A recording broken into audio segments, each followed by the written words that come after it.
chévere, al toque. Sí, no necesitas leerla, escucha nomás y ya es suficiente. Ahí está, mira. Cuando hablamos de barrera hematoencefálica en general, también hacemos referencia a otros tipos de barreras que existen en el cerebro, que por ejemplo es la de barrera hematorraquídea, hematoneural, la que está relacionada con los nervios periféricos, la hematorretinal, la que está relacionada con la retina, y la hematolaberíntica. Pero de todas ellas, la que tiene mayor, digamos, extensión va a ser la barrera hematoencefálica. ¿Sí? Y eso es muy interesante, ¿no? Porque miren aquí. Aquí hay dos tipos de capilares. Mira ahí. Unos de la circulación en general, si te das cuenta, ¿qué cosa tienen? ¿Qué es esto? ¿Qué es esto que está señalando mi puntero? Muy bien, son fenestraciones. Y es por eso que por ahí el líquido puede salir del intravascular, pues hacia el extravascular, el plasma puede salir. ¿Sí? De acuerdo a la presión hidrostática. Pero mira acá, mira este capilar. ¿Qué te llama la atención? Que no tiene ¿qué cosa? No tiene fenestraciones. ¿Qué más? Mira cómo son las uniones. Son bien palomías, ¿no? Mira. Como para que no pase nada, ¿no? ¿Y qué más? Este número 4, ¿qué sería? ¿Qué sería ese 4? Muy bien, son los podocitos del astrocito, ¿ya? Entonces, todo eso va a formar la barrera hematoencefálica, incluso algunas células más como es este, ¿no? Muy bien. Ahora, ahí nuevamente, ¿no? Mira, las células endoteliales tienen unas uniones estrechas, ¿ya? Esas son las uniones estrechas. No dejan pasar casi nada por ahí. Y también tienen a este pericito que le da estabilidad y además los podocitos. Entonces, eso hace que, por ejemplo, tu paciente séptico, ¿no? En sepsis, yo me acuerdo cuando recién fui R1, tenía un paciente con sepsis, ¿no? Vino el asistente y me preguntó, ¿por qué no tiene, si tiene sepsis, ¿por qué no se compromete el cerebro? ¿Por qué no hace meningitis? ¿Por qué creen que no hace meningitis? Es un séptico, se compromete todo, ¿no? Las bacterias están en casi todo, circulando. ¿Pero por qué no comprometen al cerebro? Por la barrera. ¿Ya? La barrera le da integridad al sistema nervioso central. ¿Ya? Muy bien. Entonces, dentro de sus funciones son ser una barrera, ¿no? Ya lo hemos dicho, una barrera física. ¿Qué más? Una barrera bioquímica, porque va a haber transporte selectivo. ¿Sí? Va a haber transporte selectivo de ciertas sustancias que sí pueden pasar en el semen. Como por ejemplo los electrolitos, ¿no? Sí, se pueden pasar. No hay por qué frenarlos. ¿No? Pero otras sustancias no liposolubles no van a pasar. ¿Ya? Y también va a servir como parte del metabolismo porque va a permitir, sí, el paso de glucosa, por ejemplo, o el paso de algunos aminoácidos que sí van a poder pasar la barrera. Entonces, esta barrera nos va a permitir eso, ¿no? Ciertas sustancias, por ejemplo, solubles en lípidos sí van a poder pasar. Sustancias que tienen transportadores sí van a poder pasar. Pero de repente, por estas uniones va a ser más difícil que pase, ¿ya? Entonces le da una cierta selectividad. ¿Y cómo es que, por ejemplo, se dieron cuenta, ¿no? Bueno, antiguamente, cuando Paul Ehrlich y Edwin Goldman pintaron o hicieron una tinción de los capilares, entonces pintaba todo, pero menos en el céfalo, porque esa sustancia no pasaba. Entonces desde ahí se dieron cuenta de la existencia de esta barrera, ¿no? Igualmente, miren, algo también interesante, miren cómo son las uniones, ¿no? Como está en el gráfico, ¿no? Y aquí se encuentran lo que se denominan las uniones estrechas. Ahora, en la barrera encefálica yo voy a tener las células endoteliales, pero también otra, ¿no? Que son los pericitos. Ellos se encargan de mantener la homeostasis, ¿ya? De las células endoteliales, porque estas células endoteliales pueden también sufrir NOx, entonces mantienen su medio interno interno gracias a ellas.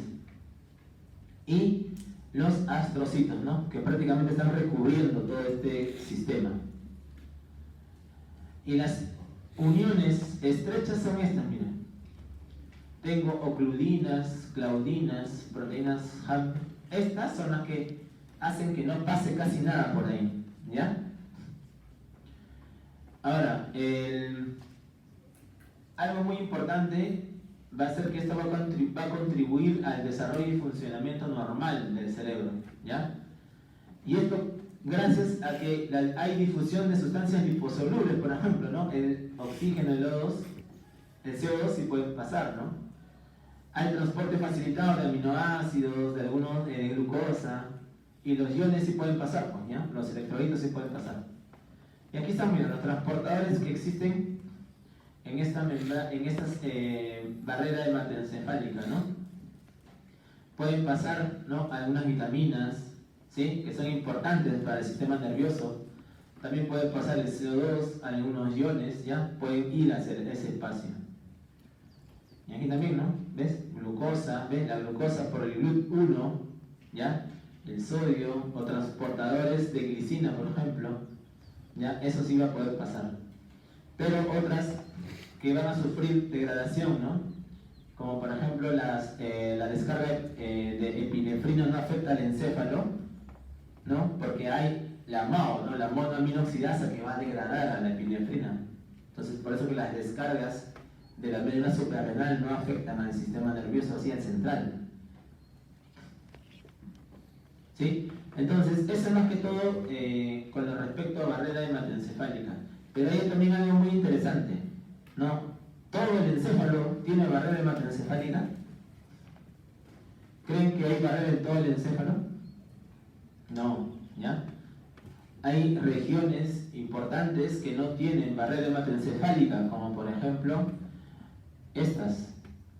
Tenemos los órganos circunventriculares, ¿ya? No tienen barrera hematoencefálica. El órgano subcomisural, el órgano vasculoso de la lámina terminal, el área postrema, la glándula pineal.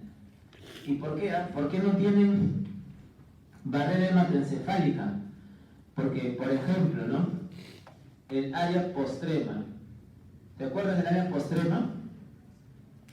¿Qué hay en el área postrema? ¿Qué función o qué cosa está regulando esa área? ¿Te acuerdas? ¿El centro gatillo de qué? Muy bien, del vómito, ¿no? Se va a hacer neurólogo, del vómito, ¿ya? Entonces, pregunta, como es un centro regulador del vómito, tiene osmoreceptores ahí metidos. Si tuviera barrera hematoencefálica no puede censar los cambios pues, que existen en el intravascular. No podría. Entonces no tendría función. Por eso que ahí no hay barrera para que él pueda estar en contacto con todos los cambios que se producen afuera. Cambios iónicos, ¿no?, del hidrogenión, del potasio, del sodio. Cualquier cosa lo va a censar, ¿ya? Igualmente, por ejemplo, en la eminencia media del hipotálamo. ¿Te acuerdas que cuando revisamos hipotálamo, el hipotálamo tenía una función endocrina también? Porque produce hormonas, ¿sí? Y tú sabes que las hormonas tienen que salir al torrente sanguíneo, ¿o no? Claro, tienen que salir. Por lo tanto, si hubiera barrera, ¿no va a salir? No, pues no va a salir. Por eso que ahí no hay barrera, ¿sí? Y así, ¿ya? El órgano vasculoso de la lámina terminal, el órgano subfornical. ¿Por qué tampoco hay ahí? Porque, por ejemplo, cuando tú estás deshidratado, ¿no?, estás ahí en el desierto deshidratado, se activan estos osmoreceptores de esas regiones y hacen que tú secretes la antidiurética, ¿no?, para poder retener el agua y no morir pues, en el intento de salir de ahí. ¿Ya? Muy bien. Y ahí están, ¿no?, las localizaciones que no tienen barrera hematoencefálica. Sería muy importante que revises esto, ¿no? Los órganos, las localizaciones que no tienen barrera hematoencefálica. Ahí están, ¿no? La glándula pineal, el órgano subfornical, la lámina terminal, aquí la eminencia media del hipotálamo, ¿ya? El área postrema, miren. Muy bien. Ahora hablemos del líquido cefalorraquídeo. habrás escuchado a Quinque, es un cirujano internista también, que lo que hizo fue describir las características de hidrocefalia y a la vez también cuantificar el volumen total del líquido cefalorraquídeo. Si te das cuenta cuánto de volumen hay en un determinado momento, en una persona promedio hay 150 mililitros, ¿ya? O sea, tú tienes 150 mililitros de líquido en este momento circulando, ¿ya? Ahora, ¿cuál es la función del líquido, no? O sea, ¿por qué está ahí el líquido? Primero tiene una función importante, ¿no? Que es de protección, ¿ya? Va a proteger de los impactos, ¿no? Es por eso que cuando tu enamorada te pega, ¿no? Te protege, pues no hay contusión cerebral, porque está el líquido ahí, pues. El líquido ahí trata de frenar, salvo pues que la contusión, no sé, tu enamorada te atropelle, ¿no? Ahí sí ya, pues, no va a haber daño por el impacto, ¿no? ¿Qué más? Va a permitir intercambio de sustancias también, ¿ya? Y va a regular el medio interno.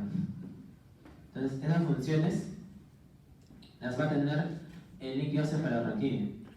Ahora, este líquido va a circular por un espacio, pero ese espacio se forma porque existen algunas capas que recubren al encéfalo, ¿no? Que son las meninges. Muy bien. Entonces, estas meninges se pueden clasificar en paqui y en lepto, ¿no?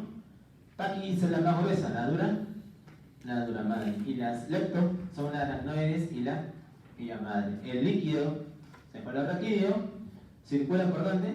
Por el espacio subaracnoideo. Muy bien, por el espacio subaracnoideo.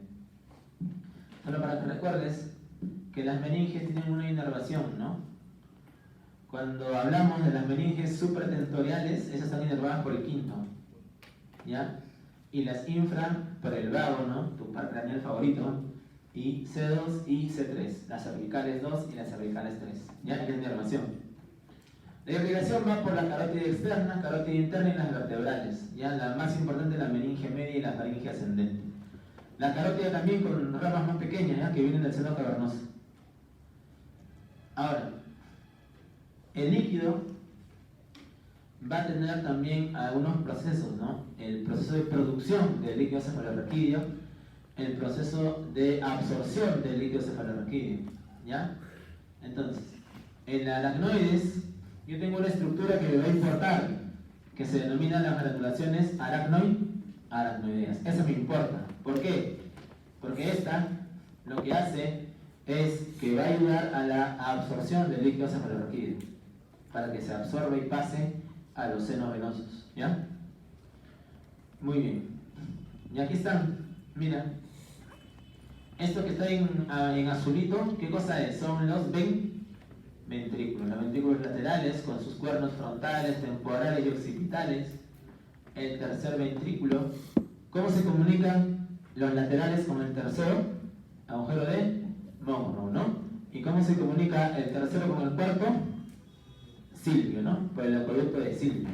¿Y cómo se comunica el cuarto con el resto de las cisternas, Magna, por ejemplo, el resto, con Lushkai Mayende, ¿no? Eso es la circulación, ¿ya? Muy bien. ¿Pero dónde se forma el líquido cefalorraquídeo? Se forma en los plexos coroideos. ¿Pero los plexos coroideos de quién? Sobre todo de los ventrículos late del tercero y en minoría del cuarto ventrículo. Esa es la mayor parte, ¿ya? O sea, ellos forman casi entre el 80 y el 90% del líquido. Pero también se forma por el metabolismo oxidativo. Tú sabes que en la mitocondria, ¿no? Al final de cuentas, ¿qué forma? ¿Qué forma? Agua, ¿no? Ya, esa agua del metabolismo oxidativo también va a contribuir a la formación del líquido, pero en menor cantidad, ¿ya? Y el ultrafiltrado también que se puede producir en algunos capilares puede contribuir. Entonces, toda esta suma, al final tengo mi líquido cefalorraquídeo. Ahora, ¿cómo es que se impulsa el líquido? ¿Por qué el líquido circula de los ventrículos y da toda la vuelta hasta la médula, ¿no? Hasta las granulaciones subaracnoideas? Porque hay cilios, ¿no? Hay cilios que van empujando el líquido en una dirección. Pero también las pulsaciones. Como el plexo tiene un vaso metido, ¿no? En el plexo proideo tengo una arteria. Entonces, el pulso de esta arteria también empuja el líquido. Y ahí me faltó agregar que también es el patrón respiratorio también contribuye a que se mueva el líquido. ¿Ya? La respiración en sí también contribuye a la movilización del líquido, ¿ya? En menor cantidad. Y eso es todo lo que hemos revisado hace rato, ¿no? Desde donde se forman hasta donde se absorben, que son en los corpúsculos de Pacchioni, ¿no? Que están donde en el seno sagital superior o seno longitudinal superior. Y ahí está, mira. Se forman en los laterales, viene aquí, pasa por Silvio, Lushka y Mayende, cisterna magna, una parte se va hacia abajo, el 50% se va hacia abajo y el 50% hacia arriba. Y ahí da la vuelta y se absorben aquí. ¿Ya? ¿Ven? Y estas son las granulaciones. Al final, ese líquido, ¿a dónde se va? Se va al sistema venoso, ¿sí o no? El encéfalo. Y donde drena todas las venas, todos los senos del encéfalo. ¿Dónde drenan al final? En una vena grande, ¿no? ¿Cuál es? La yugular, ¿sí o no? La yugular interna, ¿no? Todo drena ahí al final. O sea, al final de cuentas, tu LCR acaba en tu vena yugular. Entonces se va formando. ¿Ya? Ahora, ¿ya lo viste? También. Tengo un volumen circulante de 150 mililitros. 75 arriba, 75 abajo. ¿Sí? Cuando me veo arriba abajo es cráneo y médula. También tiene médula, tiene líquido. Pero es 75 en promedio. Se recambia de 4 a 5 veces al día. ¿Qué quiere decir eso? Que yo al día produzco 600 mililitros. O sea, tu botellita de San Luis es lo que produce el líquido cefalorraquídeo al día. ¿Ya? A la hora y al minuto ya solamente es dividirlo, ¿no? De 15 a 20 y 0,3 a 0,4 por minuto y por hora. Pero recuerda siempre que es 500 y 600 al día. Entonces aquí va la pregunta, ¿no? Muchas veces la pregunta que se hace la mayoría y sobre todo los pacientes que a veces no tienen un conocimiento de esto, ¿no? Siempre, acuérdate que en neurología lo que hacemos siempre es punción lumbar. Es nuestro procedimiento, digamos, de diario, como poner, no sé, un intramuscular, una punción lumbar, ¿ya? Entonces, siempre el paciente te tiene la duda y te la va a preguntar a ti porque tú eres el que va a estar más en contacto, ¿no? Siempre el interno es el que se queda en las tardes, está por ahí, ¿no? Dando vueltas. O sea, siempre lo coges y lo miras, ¿no? Doctor, explíqueme. Y tú, ¿qué es el líquido? Entonces tienes que saber explicarlo, ¿no? Nosotros, al momento de extraer el líquido, en la punción lumbar, extraemos gotas, ¿ya? Y acuérdate que las gotas se pueden cuantificar a mililitros, ¿no? Entonces, más o menos, 20 gotas, ¿no? Vamos a nosotros extraer por cada cosa, por cada mililitro, ¿ya? En un mililitro en promedio hay 20 gotitas. ¿Sí? Un mililitro es casi nada. Y generalmente lo que hacemos es extraer gotas nada más. Pero estas gotas que extraemos en una punción lumbar se van a recuperar pues, rápidamente, ¿no? En promedio, en total, solamente sacamos 30 mililitros. En promedio, a lo máximo, que repente saquemos lo máximo, 30. ¿En cuánto va a reproducir esos 30? Siendo malos en 2 horas, ¿no? Entonces, ese es el tiempo que el paciente tiene que descansar. No puede hacer cambios bruscos, se tiene que estar echado así, de cúbito dorsal obligado. Después de 2 horas ya que baile, que se ponga de cabeza, ¿no? Si lo hace antes, le va a generar cefalea. Porque al no ver ese espacio, va a haber una alteración arriba y va a producir el dolor de cabeza. Se va a producir un colapso ahí de presiones. Por eso tiene que estar echado nada más. ¿Ya? Ahora, ya eso lo vimos hace rato del líquido. Ese es el procedimiento, ¿no? La punción lumbar. ¿Ya? Ponemos al paciente generalmente en posición fetal, ¿ya? Y introducimos, ¿te acuerdas de anatomía? ¿Dónde acaba la médula? El eumenador, ¿no? ahí acaba. Entonces, por eso que nosotros punzamos de L3 para abajo, ¿no? Porque ahí solamente hay pozos de líquido cefalorraquídeo, no hay médula. Esa es la otra pregunta que te hacen, ¿no? Entonces, ¿y si yo no camino después?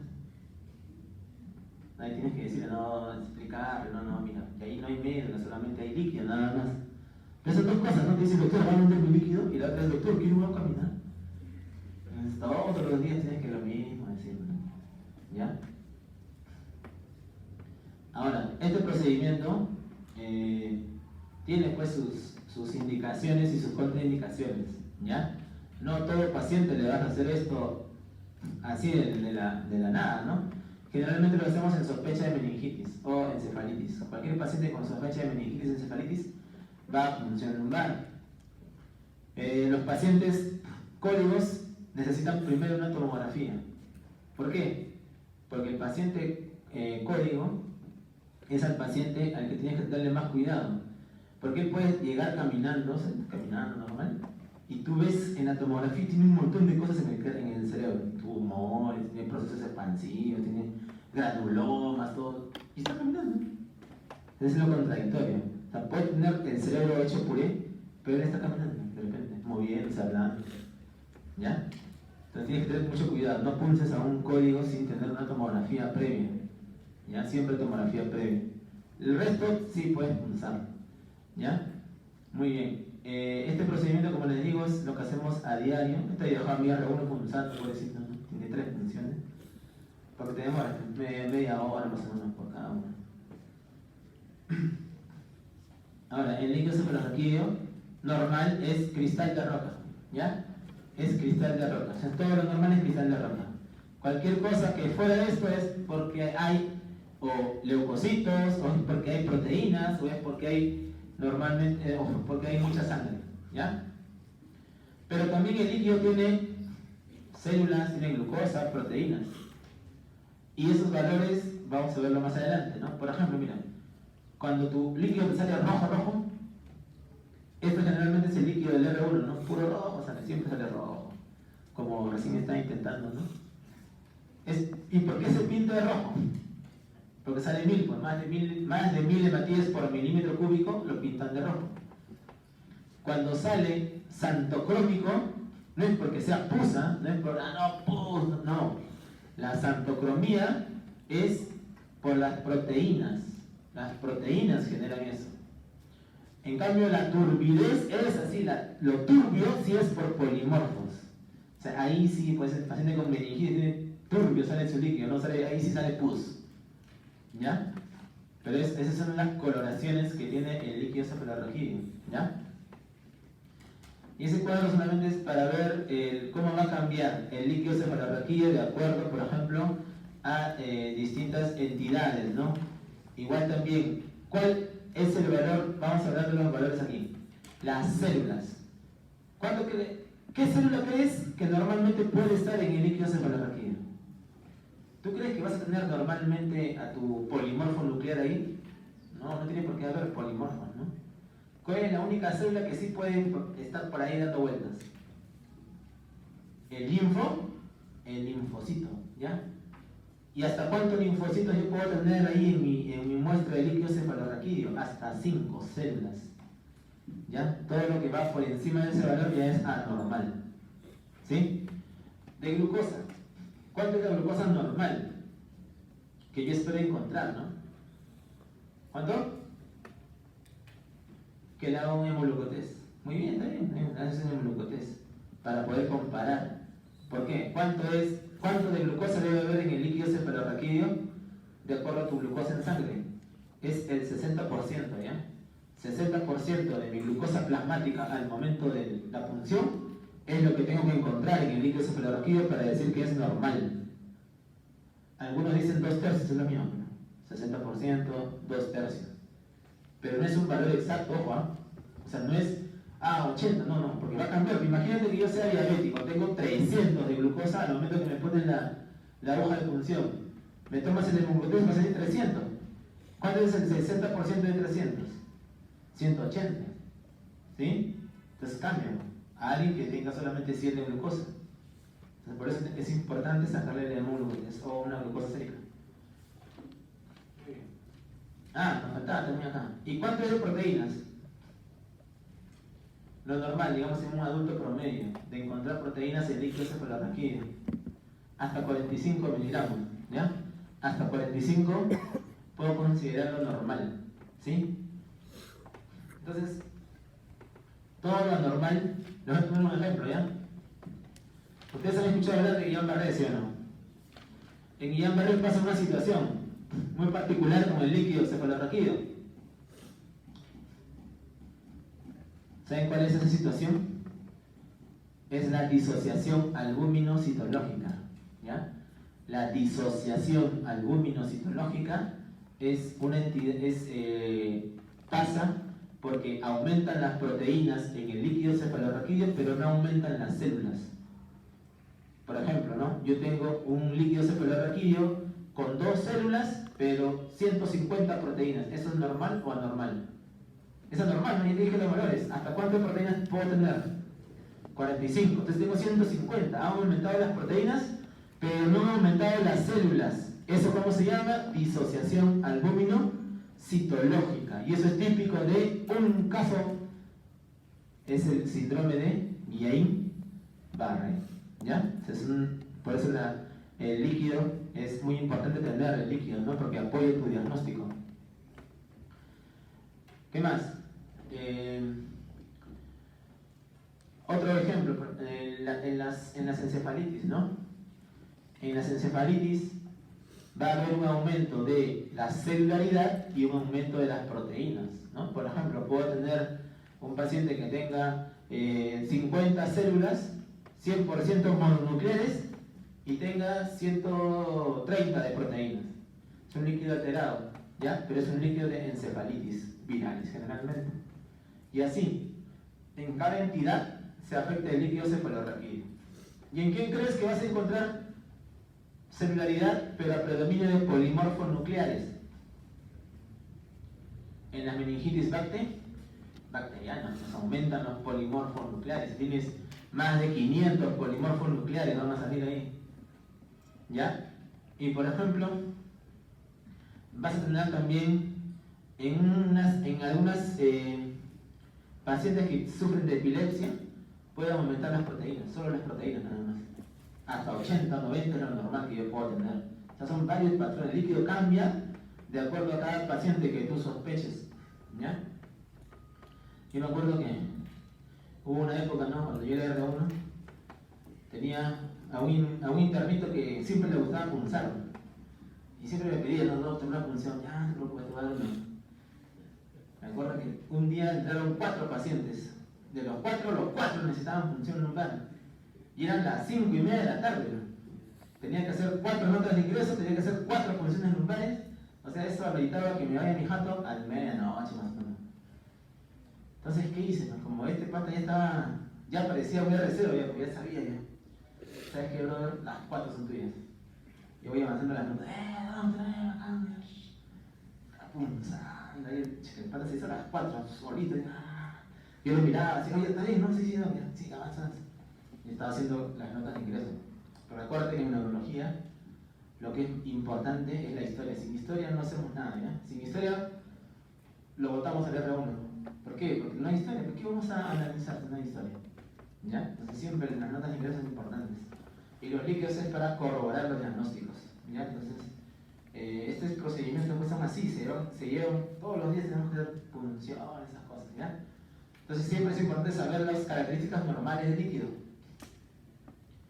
Una sola vez vi un líquido, pero lo más turbio, ¿no? Parecía puré que estuviera saliendo por la aguja, y era un paciente que tenía un absceso dentro del intracelular, ¿sí? Me acuerdo que en esa punción estuve como media hora intentando hasta que salió pura pus, ¿ya? Entonces, varias cosas vas a ver ahí.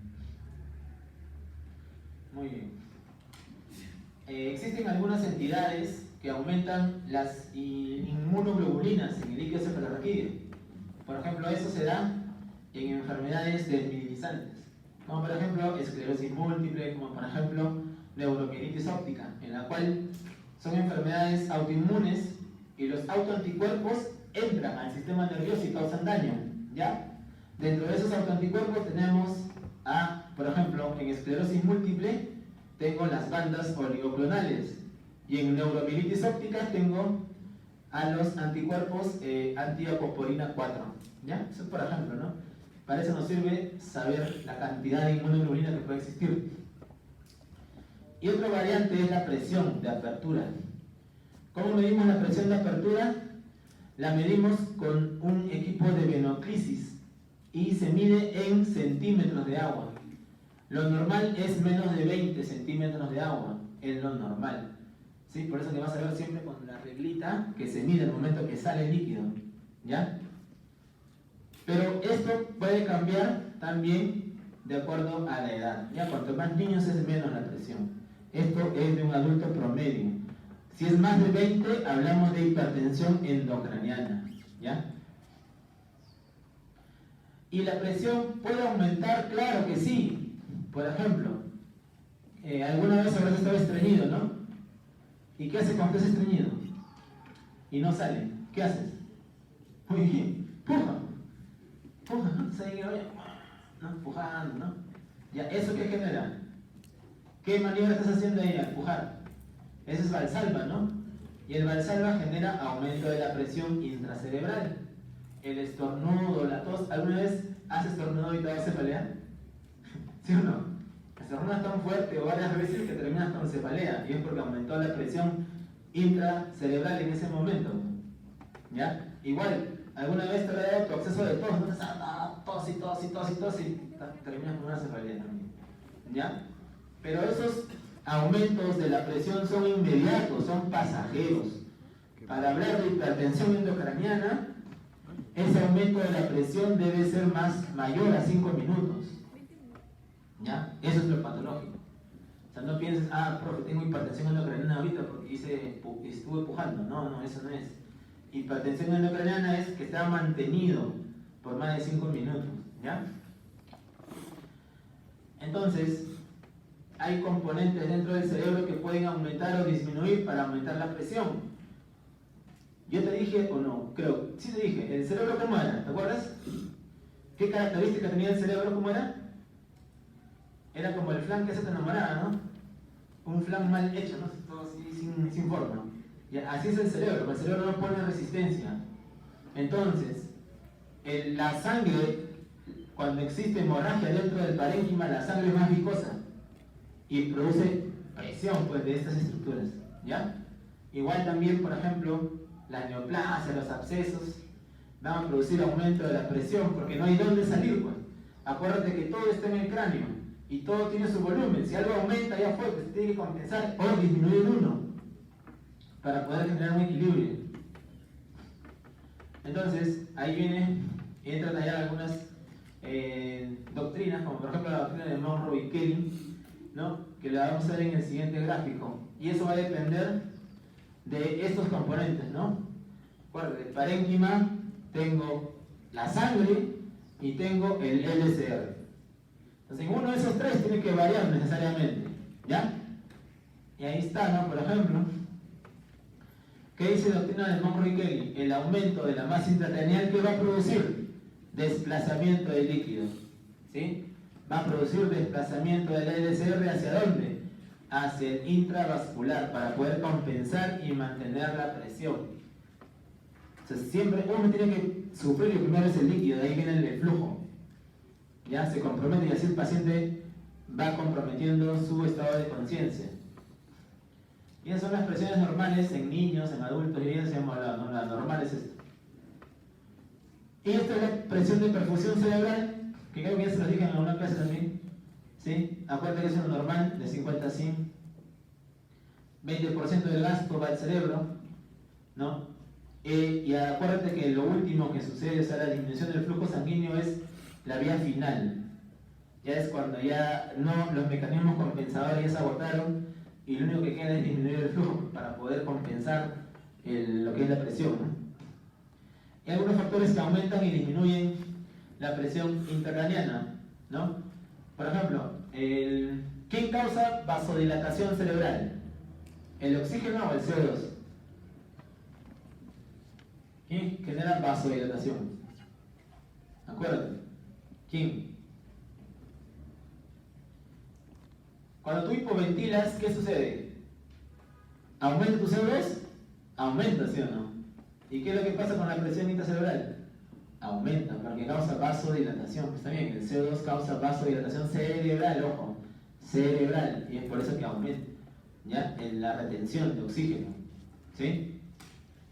Igualmente también la hipertermia, la hipoxia, también, ¿ah? La hipoxia también, porque si te falta oxígeno hay vasodilatación, pues para poder traer más en la sangre, esa es una respuesta compensadora, ¿ya? Y eso puede generar también cefalea.